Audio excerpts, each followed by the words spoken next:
A pensão alimentícia é o valor pago a uma pessoa para suprir as suas necessidades básicas de sobrevivência. E mesmo o nome sendo pensão alimentícia, ela não se limita apenas aos recursos necessários à alimentação, mas também inclui os custos com moradia, vestuário, educação e saúde.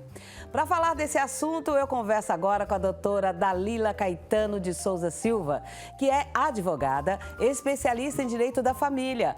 Oi, doutora Dalila, bom dia.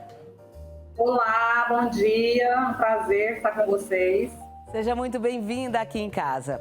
Obrigada. Doutora, vamos começar com a coisa bem básica. Quem tem direito a receber a pensão alimentícia é só a criança? Não. Companheiros, né, com ex-cônjuges também têm esse direito. E adolescentes, inclusive não só adolescentes, mas a pessoa maior de idade, acima dos 18 anos, também tem esse direito. É claro que cada caso é um caso, mas tem sim essa possibilidade, não apenas crianças. E uma dúvida também bem recorrente: posso pedir alimentos antes mesmo do bebê nascer? Pode sim, são os chamados alimentos gravídicos.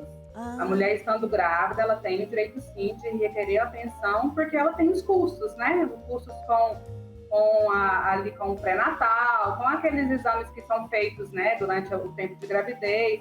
Então, ela tem sim o direito de requerer a pensão alimentícia, que são chamados alimentos gravídicos, quando ela está grávida, sim. Agora, a gente sempre imputa esse benefício ao pai, mas é só ao pai mesmo ou a mãe também tem que pagar uma pensão? Não, os pais, eles são responsáveis pelos filhos, né? Então, existem casos, claro que a maioria é a mãe, porque a mãe sempre é a guardiã, né? É a que tem uma ação de divórcio, ou mesmo as mães solteiras, eles estão sob a guarda dos filhos, então, geralmente, elas requerem a pensão. Mas os pais também, estando com a guarda dos filhos, e acontece sim, existem casos assim, podem sim requerer a pensão. É a mãe. Então, a mãe também tem essa obrigação. Ou seja, os pais, eles são os responsáveis, né, pelos filhos. Então, tanto o pai quanto a mãe têm essa obrigação. Ou seja, quem está cuidando dessa criança é que vai receber esse benefício, seja o pai ou a mãe. Sim, quem está com a guarda da criança vai requerer a pensão do filho, seja o pai ou seja a mãe. Existe um valor padrão para a pensão alimentícia, doutora? Não existe.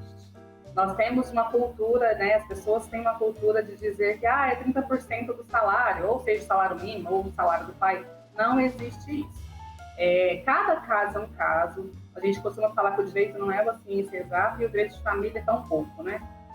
Cada caso é um caso e todos os casos são analisados de acordo com os elementos que estão dentro do processo.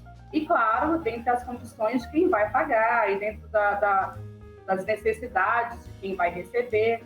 Então, não existe um valor limite para a pensão alimentícia.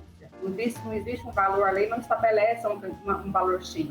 Cada caso é um caso que tem que ser estudado para verificar ali quanto a pessoa pode pagar, o quanto a outra necessita. Enfim, são casos diferentes, né? Nunca um caso de família é igual ao outro. Então, não existe valor estabelecido por lei, não. Mas existe uma conta, doutora? Tipo assim, ó, meu filho precisa de tanto para a escola, de tanto para alimentação, de tanto para plano de saúde, de tanto para lazer.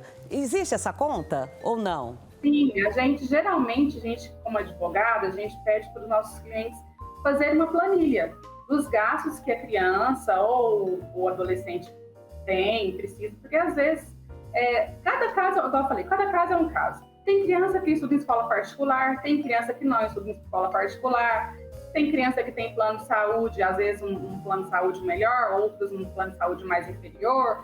Enfim, então dentro desses casos, a gente pede o cliente, né? Não vou dizer a mãe, mas o cliente, geralmente é a mãe, mas o cliente para fazer ali uma planilha de gastos da criança, e essa planilha é apresentada em juízo.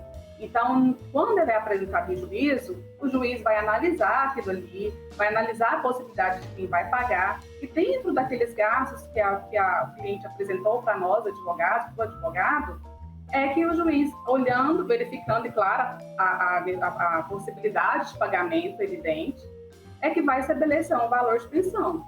Mas não existe um valor estabelecido já por lei, né? Isso não existe. Ok. Agora, doutora, na guarda compartilhada, tem que pagar pensão alimentícia também? Sim, na guarda compartilhada, sim. Que a guarda compartilhada, ela não se refere somente à questão da obrigação alimentar. A guarda compartilhada é questão de direitos, né? E obrigações dos pais. Os pais, eles têm as mesmas obrigações. Não é porque ele divorciou ou porque a mãe nunca se casou e ela queria o filho, ou o pai queria o filho, que o outro não tem obrigação legal. Então, a pensão, ela continua da mesma forma. Aquele que está com a guarda, que o guardião, né, que a gente fala, aquele que cria o filho, ele precisa, sim, dos alimentos do outro para poder ajudar, né, do valor monetário para poder ajudar, tanto pagar as contas, enfim, pagar as dívidas do filho, né? Então, tem que pagar, sim, independente de ser guarda compartilhada. Hoje em dia, na verdade, a guarda compartilhada é regra, não é exceção, ela é a regra, né? Então, geralmente, a guarda é compartilhada. Muito difícil, hoje em dia, a guarda ser unilateral, porque a guarda compartilhada diz respeito aos direitos e à obrigação dos pais em relação aos filhos.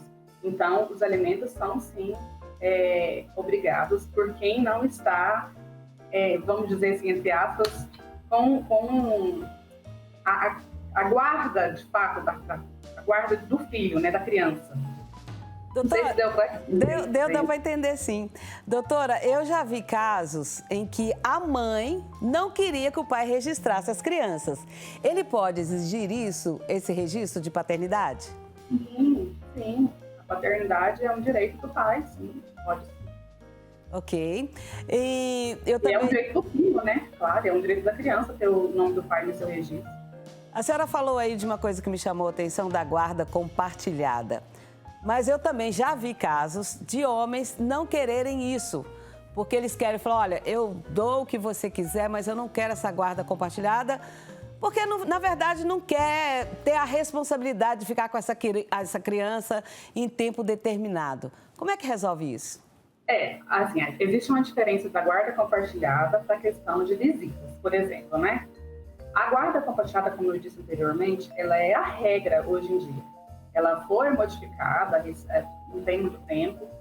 Antigamente era guarda unilateral, ou seja, a mãe ficava com a guarda. Eu falo mãe porque geralmente é mãe, 90% dos casos é a mãe que fica. E o pai tinha obrigação apenas de pagar os alimentos e pegar o filho no final de semana, né? Era assim. Então, veio a legislação para mudar esse entendimento, porque, igual eu falei, a obrigação de criação dos filhos é dos pais, não é só de quem está com a guarda, não é só de quem está... a gente até falou hoje em dia que no judiciário, quando o juiz sentencia, ele fala a guarda é compartilhada, porém a residência é com a mãe, ou a residência é com o pai. Porque a obrigação é dos pais. Então, sim, eu tenho que levar meu filho na escola. Hoje eu não posso. Eu tenho que ligar. E o pai, ele tem essa obrigação também. Então, ele tem que vir, ele tem que assistir, participar da vida da criança, né? Não só pegar nos dias de visita dele, porque geralmente é final de semana, então geralmente é lazer. Isso não. Então, assim, é difícil... A legislação prevê isso, né? A guarda compartilhada, a obrigação é de ambos. Porém, a gente sabe que é difícil. Muitas vezes tem, igual que você falou, muitos pais, geralmente o pai, né? Mas eu vou dizer os pais, que não esteja na criação, não esteja com o filho morando em sua residência, ele não quer ter essas obrigações. Ele não quer levar no dentista, ele não quer levar no médico, ele não quer levar numa natação, né? Para fazer um esporte. Isso são exemplos. É complicado, igual eu disse, cada caso é um caso, mas a obrigação, ela é de ambos os pais, ela é do pai e ela é da mãe. Olha, uma coisa que está muito na moda, eu vejo isso com algumas pessoas que eu conheço do meu convívio, que a mãe tem a guarda da filha. Aí tem dia que ela fala, hoje eu tenho um Vale Night. Aí ela tem o direito de sair com as amigas, se divertir. E isso para ela é muito salutar, porque a gente pensa assim, o homem tem direito de sair e divertir. a mulher tem que ficar com a criança o tempo todo. Mas eles têm uma relação muito interessante e esse tal de Vale Night para ela diz que consegue dar uma qualidade de vida melhor para a criança, porque ela tem essa folga. E esse pai dessa menina também consegue ter uma convivência legal com a ex-mulher. Isso é importante também, doutora, a senhora acha? Eu acho muito importante. Porque, igual eu falei, a obrigação de criação é de ambos o pai e a mãe, né? De ambos. Então, isso é muito importante. Essa relação de amizade, só que resta, né? Não é nem que sobra, mas que fica, é muito importante. E é importante para a criança. Porque muitas vezes os pais eles se separam e ele acha também que separou dos filhos. E não é assim, né? Os filhos não têm culpa do relacionamento dos pais não ter dado certo. Então, quando um relacionamento termina, mas fica essa amizade, essa colaboração entre os pais, isso é muito importante para a criança, com certeza. Ah, legal. Agora, doutora, o que é a lei do pai presente? Então, é isso que eu estou te falando, né? O pai, a gente fala o pai, né? Porque geralmente os pais, o homem, né? Ele é o que sai de casa, que vai, enfim, né? A mãe sempre fica com a criação do filho. Então, essa questão do pai presente é justamente isso. É a presença paterna ali na criação dos filhos, né? Que é muito importante. O pai ele precisa ter convivência com o filho, ele precisa entender os problemas dos filhos, ele precisa acompanhar os filhos na escola, muitas vezes isso não acontece. Em questão de lazer, o que é muito importante. Então, essa questão do pai presente, e hoje o judiciário bate muito essa tecla, né? Às vezes eles vão atrás de registro. Mas não é só questão de registro, não é só o pai registrar a criança, não é só isso, né? Ele precisa participar da criação e educação dos filhos. Então, essa lei do pai presente visa muito isso, a criação e educação dos filhos por parte do homem, né? Que muitas vezes deixa muito a desejar, né? Uma última pergunta, doutora. Aqui no Brasil se dizia, não sei se ainda acontece, que a única coisa que leva uma pessoa para a cadeia é não pagar a pensão alimentícia. E isso ainda acontece? Sim, acontece. Se o pai não paga a pensão, ou até a mãe, né? A gente fala, sim, pode também deixar de citar também a mulher. Não acontece, eu nunca vi um caso de mulher que foi presa porque não pagou pensão. Confesso que eu nunca vi, mas pode existir. Mas existe sim, a lei ela pune sim, e a mulher pode executar. Se o pai não paga a pensão, ela entra com ação de execução de alimentos. E nessa ação de execução, ela vai requerer a prisão. Infelizmente, é um meio coercitivo.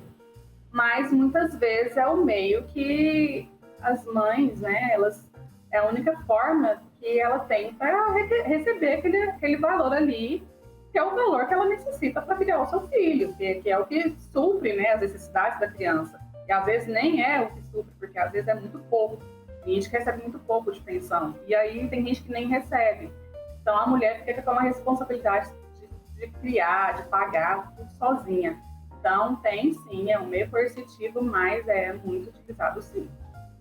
Doutora... Eu não sei se a pessoa pode entrar com a ação de execução e dos últimos 3 meses, se não foram pagos, ela tem esse direito de requerer já a prisão do devedor. Eu falei que era a última pergunta, mas eu falo demais, eu quero saber outra coisa. Eu vi um caso de uma pessoa que pediu uma pensão alimentícia de um menino que já estava com 8 anos de idade. Entrou na justiça e conseguiu. E ela achou que depois que tivesse esse vínculo, que esse pai procuraria esse filho e não aconteceu. Muito pelo contrário, houve mais afastamento. Eu quero saber, nessa sua labuta aí, de tudo isso, já aconteceu algum caso semelhante e que essa criança foi mais prejudicada? Acontece de tudo, né? O direito de família acontece de tudo. E a gente, muitas vezes, acaba até entrando como advogada, entrando naquelas famílias, né? Já aconteceu, sim. Já vi casos que... É porque, assim, o homem, ele tem um pensamento assim, que a pensão é paga para a mulher, né? Então, quando a mulher requer a pensão, ele acha que ele está pagando a pensão para a mulher. Mas não é verdade. Ele está pagando pensão para o filho, é para a educação, é para o sustento do filho. É igual você falou no início, não é só alimento. A pensão, ela serve para o lazer, ela serve para a alimentação, para a escola, né, para a saúde. Então, muitas vezes, existem casos que acontece isso, porque o homem se sente, ele acha que ele está sendo prejudicado pela mulher, pela mãe. E aí ele afasta do filho, né, como parece até assim uma vingança, né? Mas que, na verdade, eu acho que ele está perdendo muito mais, porque a criança perde, claro, porque não está tendo ali aquele afeto paterno, não está sendo criada com o pai, mas eu acho que futuramente esse pai vai perceber que é ele que perdeu muito, né? Estando longe daquele filho. E simplesmente pelo fato da mãe ter requerido um direito que é do filho, né? Mas, infelizmente, ainda tem esses casos. Porque, na verdade, doutora, o que acontece é o seguinte, se eu estou arcando com toda a responsabilidade da casa e eu consigo essa pensão alimentícia, vai sobrar um pouquinho de dinheiro para que eu possa ir no salão, fazer meu cabelo e fazer minha unha. É isso que acontece, é simples assim, não é? Olha, eu não posso dizer que é assim, não posso. Porque, assim, a gente, igual eu falei, o requerimento da pensão alimentícia, por isso a gente pede uma planilha, a gente advogado, e o juiz vai analisar ali quais são realmente os gastos que aquela criança ou aquele adolescente necessitam. E ele vai estipular a pensão de acordo com aqueles gastos. Não é claro que existem casos em que, vamos colocar aí um exemplo, um jogador de futebol. O cara ganha milhões. A pensão que ele vai pagar para o filho vai ser uma pensão boa. E aí ela pode sobrar um valor? Pode até sobrar. Eu não posso alegar aqui e dizer que a mãe vai gastar o dinheiro com ela. Isso eu não posso fazer. Mas a gente sabe que vai sobrar, porque geralmente uma criança, por mais que ele estude em escola boa e ela tenha várias atividades, às vezes o valor que está sendo pago de pensão, está sobrando ali um valor. Mas não quer dizer que a mulher vai pegar esse dinheiro para ela, sabe? Não é isso. Eu não posso afirmar isso, né? Mas, assim, isso é exceção. A maioria são pessoas que pagam a pensão um valor que sequer dá para pagar o próprio alimento da criança. É verdade. Então, isso aí é uma questão, assim, é uma falácia e a gente não pode levar isso em consideração. A gente não pode, porque o juiz, ele analisa, igual eu falei, ele analisa os valores que a criança tem, os gastos que ela tem que ser comprovado mediante provas nos autos, para poder fazer ali uma base do valor da pensão a ser pago. É isso aí. Muito obrigada pela participação. Espero que a senhora volte mais vezes para outros esclarecimentos. É um prazer, eu estou aqui à disposição de vocês. Muito obrigada pelo convite. Bênçãos do Pai Eterno.